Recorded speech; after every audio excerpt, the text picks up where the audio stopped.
Well, viewers, for those of you who haven't seen the video that came out earlier this week, I'm very pleased to be back in possession of our 2003 Rover 45 2-litre V6 Connoisseur. These are very rare cars now. They're not as rare as something like, Montego Van den Pla, in which case we're talking kind of single figures. But there are only about 50 of these still remaining taxed on the road. They didn't make a lot of them anyway. The 45 V6 had a production run of about 700 cars between 2000 and 2004. They're most common in pre-facelift form. In fact, most of them are pre-facelifts. There were some post-facelifts. Facelifts occurred around about April 2004. But due to heavy fuel consumption and emissions and things like that, you don't really find too many of these left at all. I can't say this has been the most reliable car I've ever had. We've done all sorts of work to it, all sorts of things. First of which was this badge here, this little Union Jack. That was actually done for me by Mr. Bill from the Fuel Power channel back in the day. We've had new brake pads, we've had refurbished brake calipers on the back. 2 new sets of discs and pads actually in the front of the car as well. I've had all new tyres. I've owned this car just over 2.5 years. Got it sort of early June 2020. So yes, a rare car that's cost me a lot of money just recently. Not worth a great deal really. Nobody knows what these are. They'd much rather have an MG ZS 180, but it's very closely related to this car. There's far more of those around. It's probably over 10 times the number of ZS 180s compared with 45 V6s. Of course, if you want a 4-cylinder 45, there's still plenty of those around. The numbers are in this, again, maybe sort of about 10 times the number of 45 V6s. So we've had rust treatment done on this car. You can't really see it, but it was just on the front of the sill here, just underneath where the front passenger's legs are really. There was actually a rust hole there, which has been done. The last problem that I had, and I've literally just picked the car up from the place where it's been fixed for this, was the crank position sensor, plus the wiring, plus one of the coil packs burning out. Which was not fun. Not fun at all. The car was away actually, or wasn't fixed for 2 months and 3 weeks, which wasn't a lot of fun. Let's have a look in the boot. One of the main reasons you might want to have a 45 saloon actually is that if you look in the boot's massive on one of these. For the size of the car, which is about the same size as maybe a Mark 6 Ford Escort, something like that. It is quite big. You've got parking sensors on this car, which is quite good. They're a bit unreliable. I think they're a BMW system actually. This car wasn't developed under MG Rover. It was developed under the Rover Group and financed by BMW. That includes the KV6 engine actually. There originally was going to be the V6 version of the Rover 400 HHR before this. It's going to be called the 425. They were going to fit this car, or predecessor to it, the HHR version of the Rover 400, which came out in 1995. They were going to fit a V6 to that, and there is a prototype, which looks quite nice actually, to be honest. But the 45 was a sort of relatively heavy facelift of the V400 that had been developed in conjunction with Honda. Their version was known these days as the Swindon Civic or Civic 5-door. Model codes which I can't remember because they're very complicated, but 45 is the development of the HHR 400, and this is a March 2003 car, so it's still got the Lucas remote here. The Lucas remote is the thing you want to look out for when you're getting yourself a lot of the MG Rover products. You don't really want to see the round Pectron one because those have a lot of problems. So this is actually a Project Drive car. Project Drive was MG Rover's desire to try to save money, and they did things like deleting the badge off Rover 75 keys and things like that. Getting rid of the wood door caps in here. There should be some, but there aren't. The wood's a different colour actually as well. They also standardised a lot of the interior colours around this time. about a year before the facelift occurred, which is about 2004. We've actually got the white dials in here, which indicates that we're actually in a car that is Euro 4 emissions compliant. And so I can take this into the London ultra low emission zone. Yes, viewers, it actually can go in, whereas loads of other cars can't, and that's highlights the ridiculousness of it, and that's why we don't talk about diesel on this channel, because the Mayor of London and all his friends around the country says that we can't. But my 20-year-old V6 engine Rover is absolutely fine. So there you go. Aftermarket stereo, I have this put in by one of my channel viewers, thank you Russell. Air conditioning was regassed by a local company in Southampton, which is good. Heated seats in here as well, no climate control, you didn't get those until facelifted cars. Nice big glove box, there's my scraper, I'm going to need that. The original stereo was a Becker sat-nav unit, which I still have at home somewhere.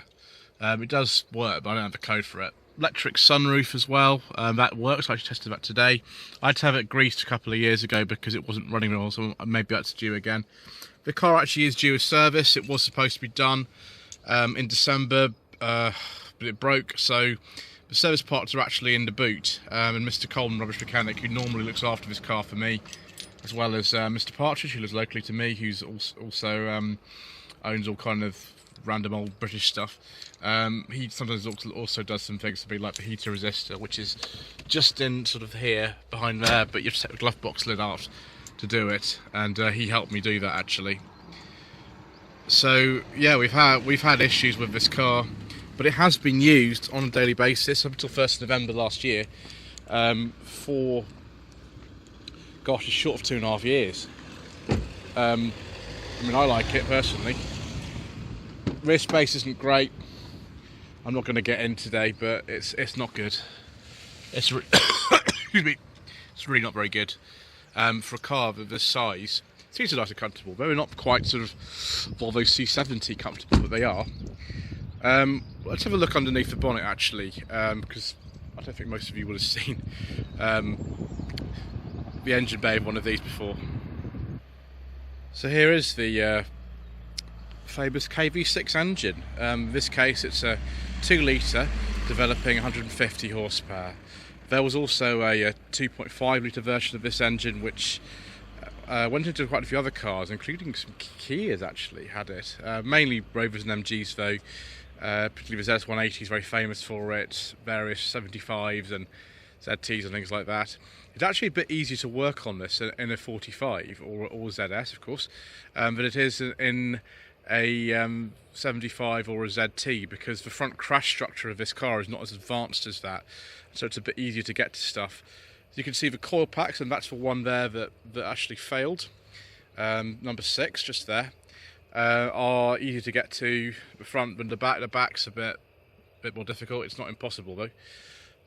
So when I bought this car, the tyres were flat, and it needed a new battery, and it needed some wiper blades. Those were all done obviously when we got it.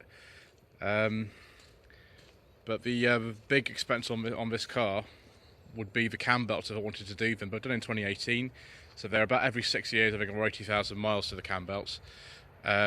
These days a 45 V6, it's not generally a car that you see do very high mileage. For those people who have them, they don't tend to use them a great deal. The fuel economy is not very good. You can put E10 in it and it's absolutely fine. I use E10 all the time. I just put some in just now. It's not a problem. The only thing you've got to do in the winter is maybe use a bit of sort of Red X to clean the fuel system out if you're going to be leaving it for any length of time. But you can run it on E10. It's not a problem. That's not the case for absolutely every car of this age. Some of them are not, but this particular car is absolutely fine. So yeah, cam belts for 3 of them. It's a big job. It's about £500 to £600 to get those done. Still sort of maybe saving up for that if we still have this car by then. Like we've done in 2024. The thermostat housing as well on this car did fail. It failed spectacularly about a month after we bought it, all over the forecourt of the Sound dealership in Frome, where we were buying our Tivoli. Yeah, that wasn't great, but that's been fixed as well. It's actually got a uprated thermostat housing called the Kaiser thermostat housing, which is available through DMGRS, who are a channel sponsor on MG Rover related content actually for this. I go into more detail about what was actually wrong with the car in a separate video that I released earlier this week. I'll put the link down in the description below. But yeah, it is back. I'm going to Great British Car Journey tomorrow. Some of you might have seen the videos that I've started to do from that already. That's about maybe 50 minutes from here.